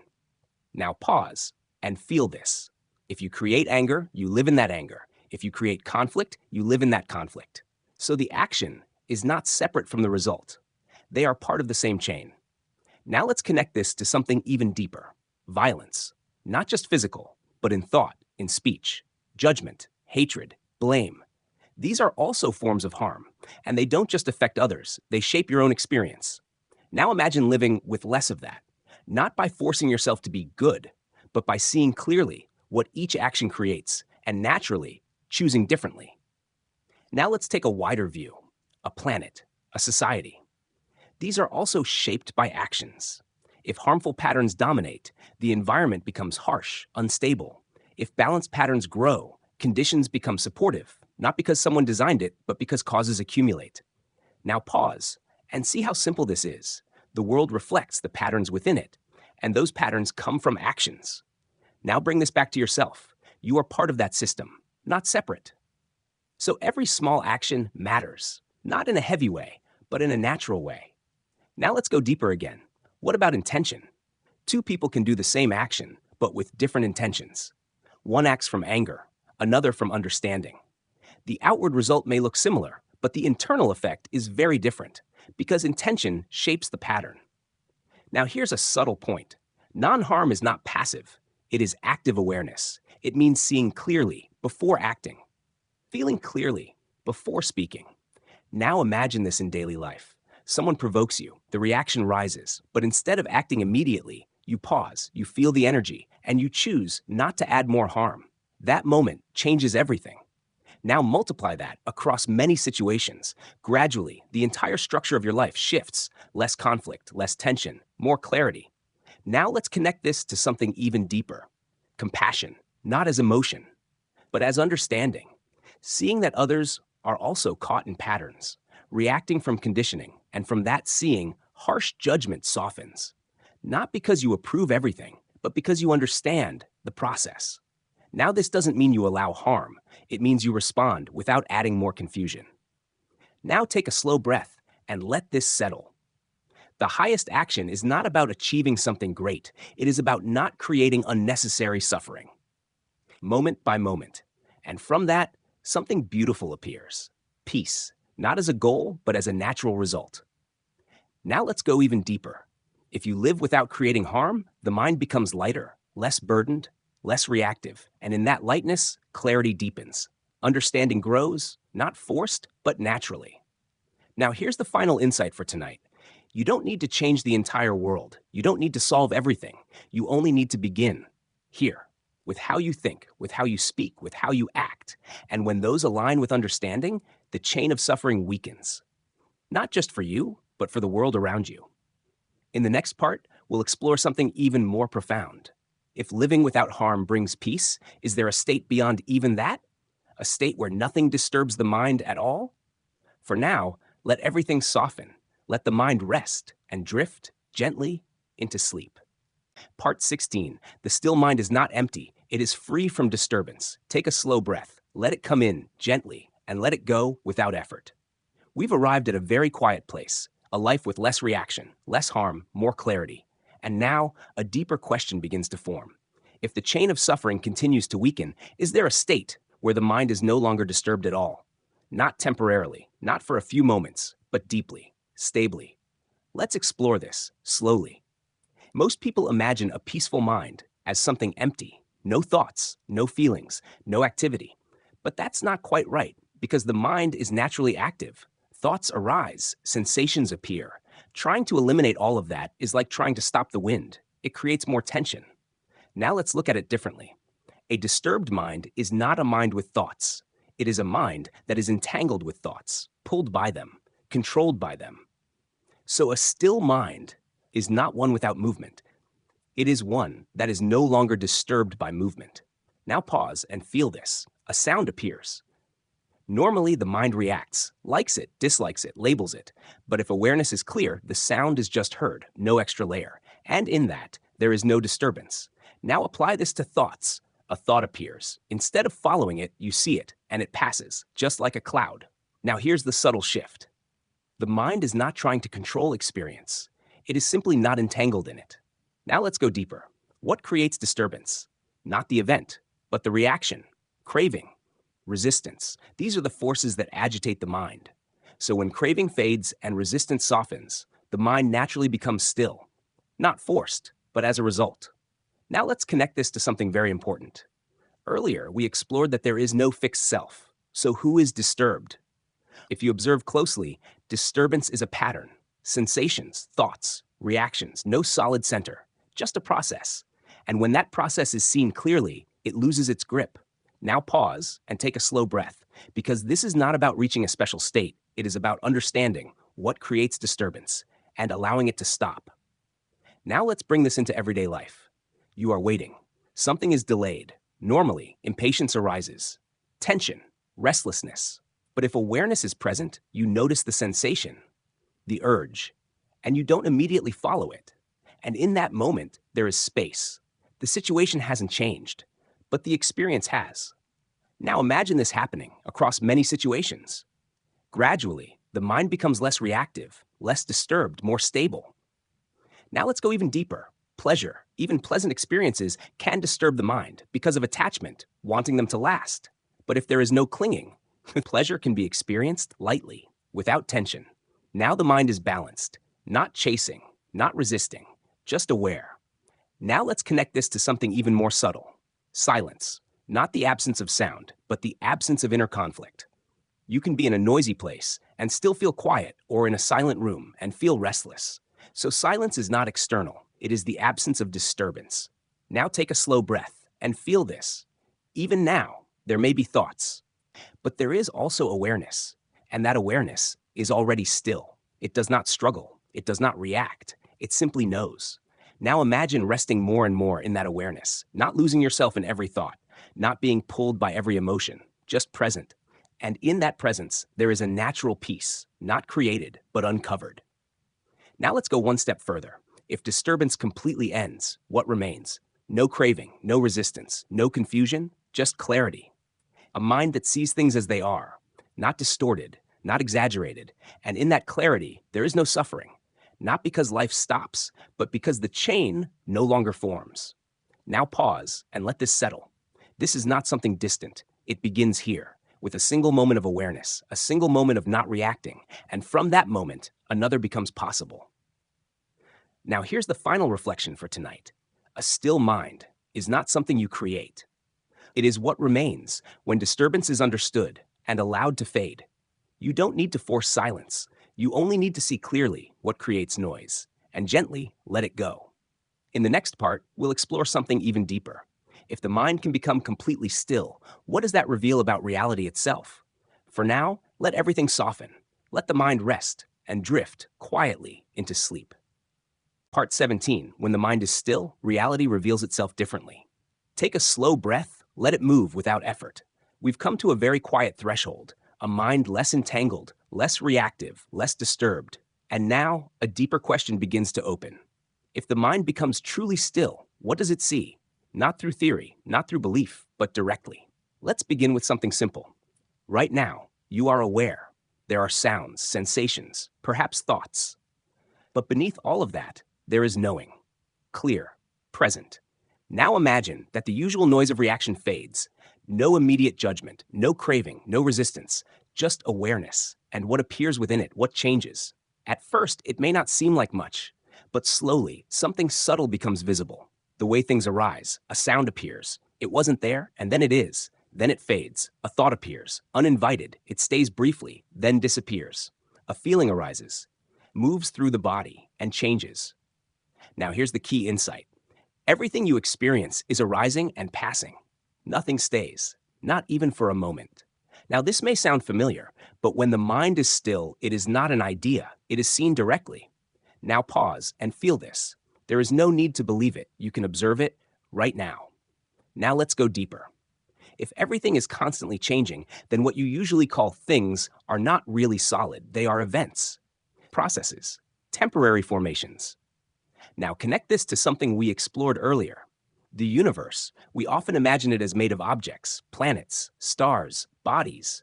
But at a deeper level, everything is in motion. Energy transforming, conditions interacting. And when the mind is quiet, this is not just understood intellectually, it is felt directly. Now let's take this even further. If everything is arising and passing, then what about the self? The sense of I? When the mind is active, that sense feels solid, continuous. But in stillness, you begin to see something different. The sense of self also arises, as thought, as feeling, as memory, and then it fades, just like everything else. Now pause and let this settle. There is no need to force anything, just notice. The self is also a process. Now this can feel strange, even unsettling, but it also opens something. Because if the self is not fixed, then it cannot be trapped. It cannot be permanently harmed. It cannot be permanently incomplete. Now let's go deeper again. If everything is a process, then what is real? This is where the mind usually tries to answer, to define, to conclude. But in stillness, there is no need to conclude, because reality is not a concept. It is what is happening right now. Now let's connect this to something even more subtle: perception. Normally, the mind labels everything: sound, thought, emotion, me. These labels create a sense of structure, but they also create separation. Now imagine experiencing without immediately labeling: just sound, just sensation, just awareness. And suddenly, the boundaries soften.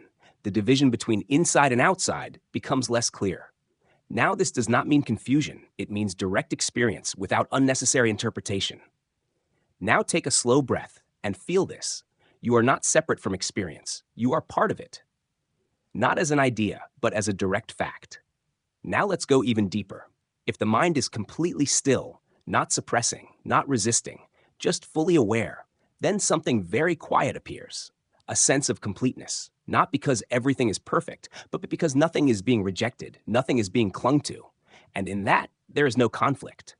Now, this is not an emotion. It is not excitement. It is a kind of peace that does not depend on conditions. Now pause and let that sink in. Peace that does not depend on what is happening, because it comes from not reacting. Now let's connect this back to the universe. Science looks outward. It studies matter, energy, space, and it reveals patterns, precise, consistent. But when the mind is still, you begin to see another layer: the pattern of experience itself, how things arise, how they pass, how nothing holds. And in that seeing, there is no need to control. Now here's the final insight for tonight. Reality is not something you have to figure out. It is something you can observe directly when the mind is quiet enough.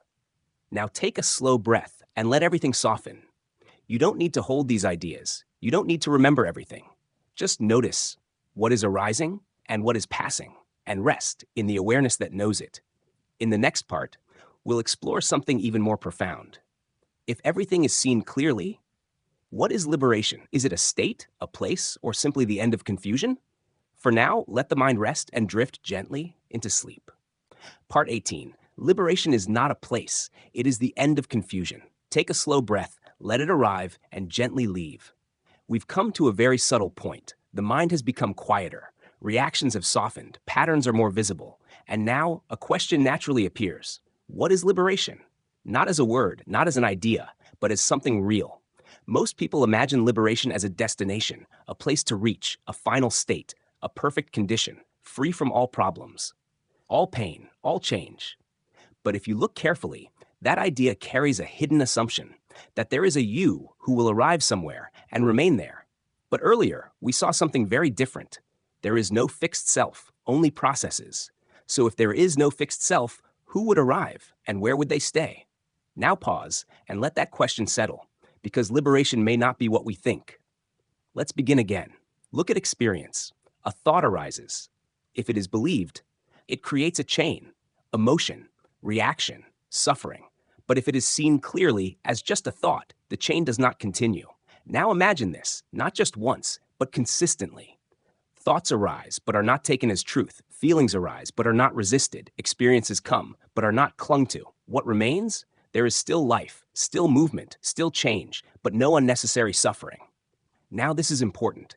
Liberation is not the removal of experience. It is the removal of confusion about experience. Now let's go deeper. What is confusion? Seeing permanence where there is change, seeing a self where there is a process, seeing control where there are conditions. And from that misseeing, suffering arises.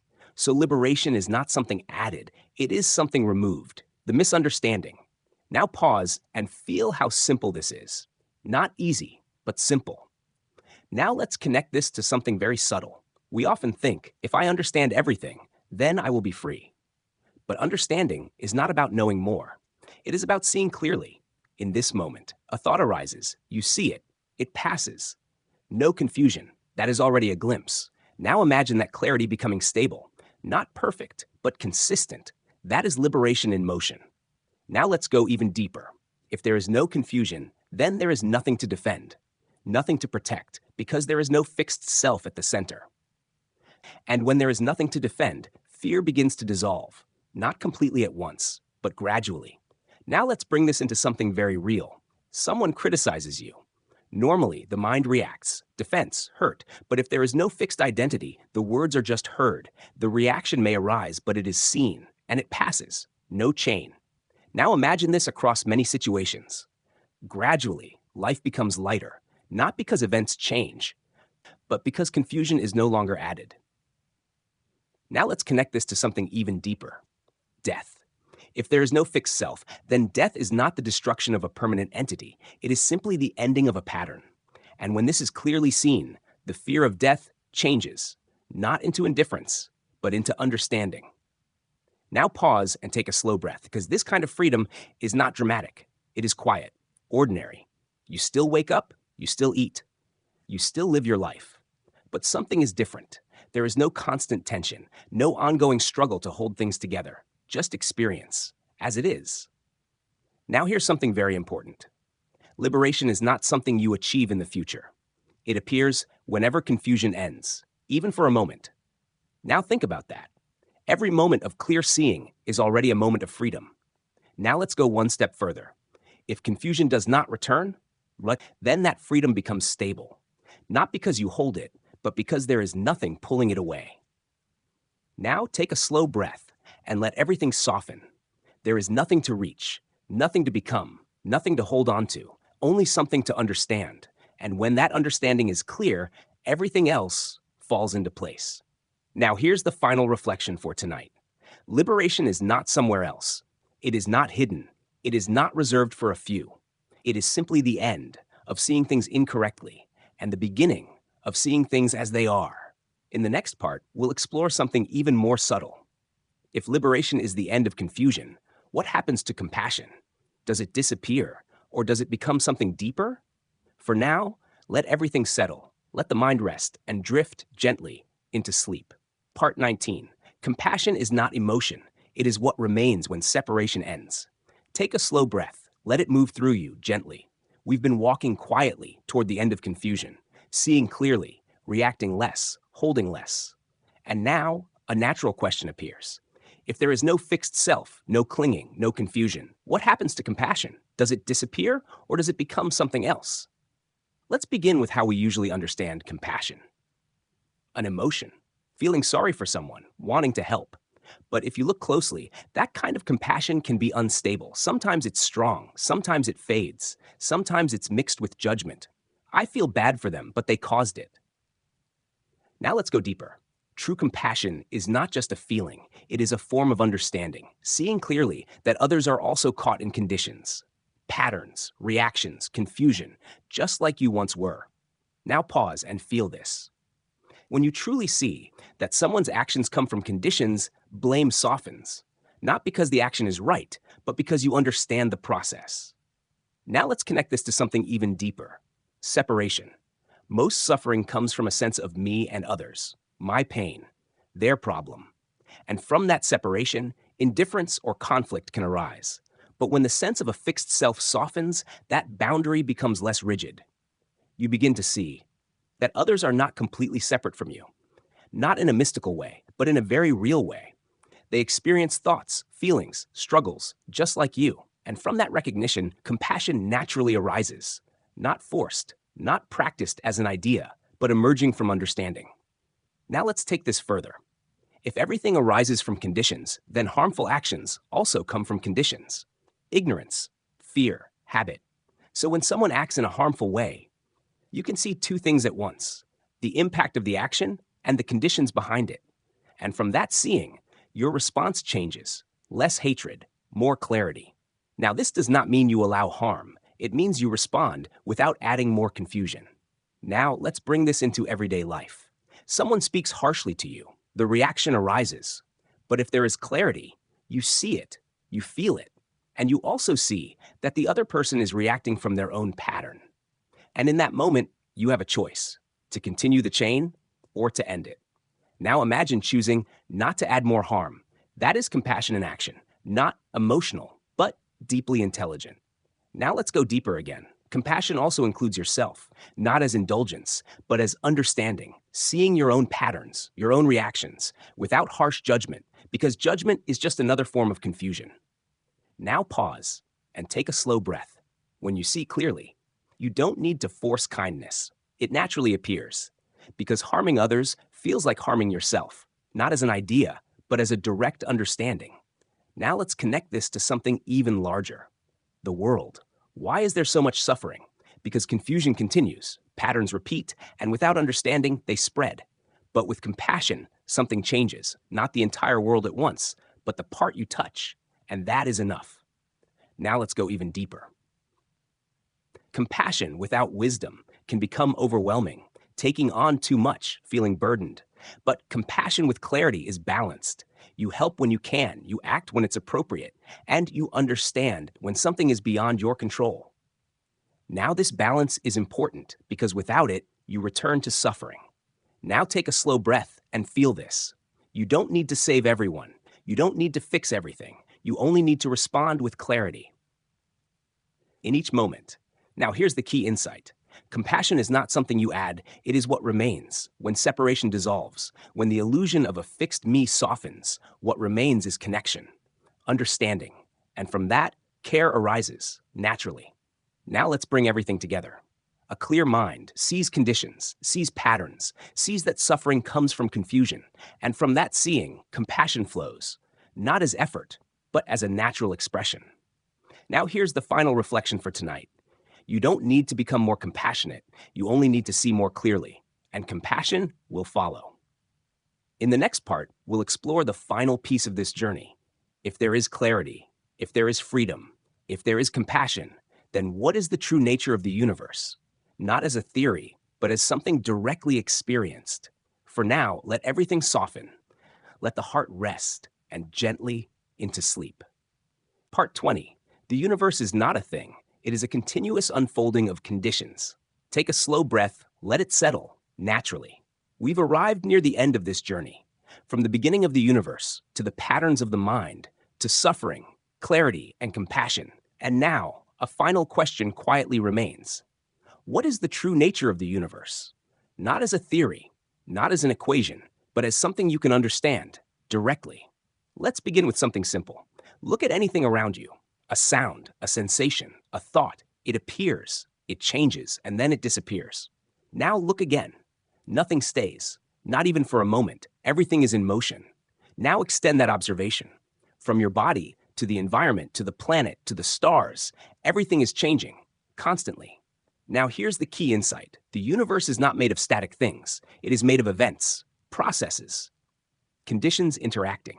Now let's connect this to science. Gravity is not a force pulling objects in a simple way.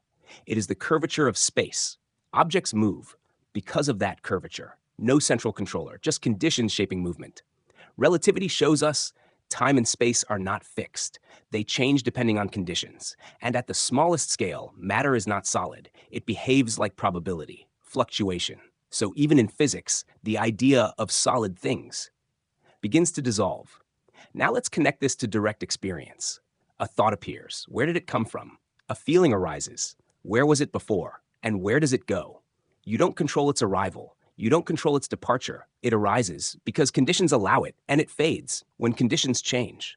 Now pause and feel this. This is the same principle at every scale, from thoughts to galaxies. Now let's go deeper. We often ask, what caused the universe? But this question assumes a single starting point. A first cause. But what if reality is not linear? What if it is a network? Endless conditions, interacting, no clear beginning, no final end, just continuous unfolding. Now this may feel abstract, so let's bring it back to something simple. A wave in the ocean, it rises, it forms, it falls. Where did it begin? Where did it end? It is part of a continuous movement. Now imagine the universe in the same way. Not as separate objects, but as patterns within a larger flow. Now let's connect this to something even deeper. If everything is a process, then nothing exists independently. Everything depends on conditions. Remove the conditions, and the thing disappears. Now apply that to yourself. Your body depends on food, air, temperature. Your mind depends on experience, memory, perception. So you are not separate from the universe. You are part of the same unfolding. Now pause and take a slow breath. This is not a poetic idea. It is a structural reality. Now let's go even deeper. If everything is changing, then nothing can be held. Not objects, not experiences, not identity. And when you try to hold, suffering appears because you are resisting the nature of reality. But when you see clearly that everything is a process, the need to hold softens. Now let's connect this to something very important: freedom. Freedom is not escaping the universe, it is understanding it deeply, seeing that everything arises from conditions and not clinging to any of it.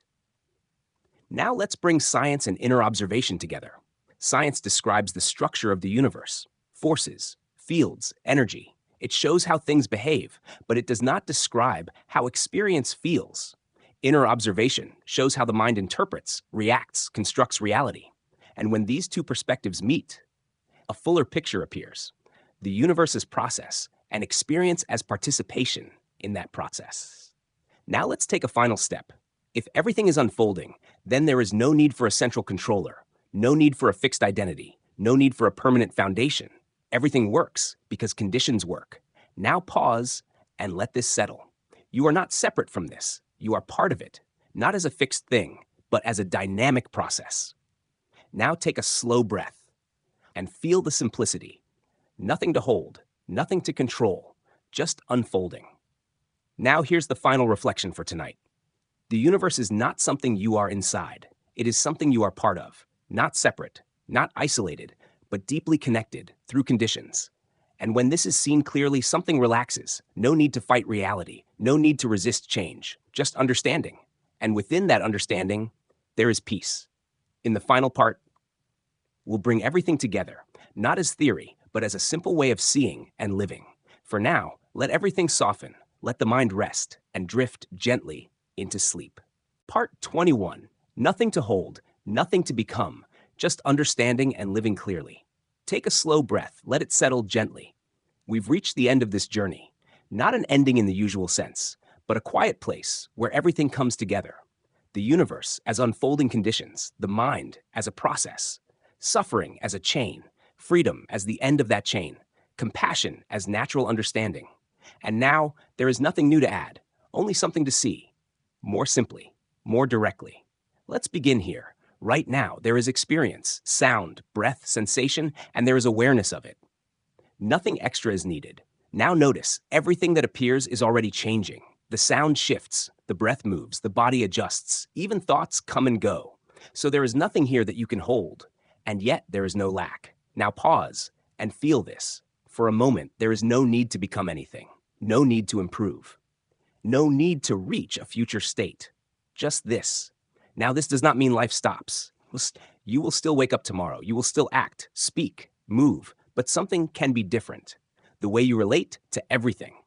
Now let's bring everything back together, very simply. Something happens, a sound, a thought, a situation, a feeling arises, and then a choice appears. React automatically, or see clearly. That is the entire path. Not long, not complicated, just repeated, moment by moment. Now let's look at this in everyday life. You wake up, a thought appears. I have so much to do. Tension begins. But if you notice, that's a thought. The tension softens. You still act, but without unnecessary pressure. Now someone speaks to you sharply. The reaction rises, but you pause. You feel it, you see it, and you don't immediately continue the chain. That moment changes everything. Now multiply this across a day, across many days, gradually. Life becomes lighter, not because problems disappear, but because you stop adding confusion. Now let's go deeper one last time. There's no fixed self to protect, no permanent identity to defend, only patterns changing. So when something is challenged, there is less resistance, more flexibility. Now look at time. The past is memory, the future is imagination. Only this moment is real. So there is no need to carry everything. Now look at the universe, not as objects, but as processes, everything arising from conditions and passing, so there is nothing to hold. Now pause and take a slow breath. Everything we've explored comes back to something very simple: seeing clearly. That's all. Not believing, not forcing, just seeing. Now here's something very important. You don't need to do this perfectly. You don't need to understand everything. Even a small moment of clarity changes the chain. And that is enough. Now let's return to something very quiet: awareness. It has been here the entire time, through every thought, every feeling, every moment, unchanged, not as a thing, but as a knowing. And when you rest in that knowing, There is no struggle. Now, here's the final insight. There is nothing to become because everything is already happening. There is nothing to hold because everything is already changing. There is nothing to search for because what you are looking for is already here in this moment. Now take one last slow breath and let everything soften. You don't need to remember every word. You don't need to analyze. Just notice. When a thought arises, see it. When a feeling appears, feel it. And gently, don't hold on. That is enough. And now, before we end, just a small invitation. If this journey helped you feel even a little more calm, a little more clear, then you can return to it anytime. Let it play as you rest, as you fall asleep. And if you'd like more journeys like this, more quiet explorations of the mind, the universe, and reality, you can stay connected. Follow the channel and allow these moments of stillness to become part of your daily life. Not as something extra, but as something natural. Now, let go of everything. Let the mind rest and drift gently into sleep. Good night.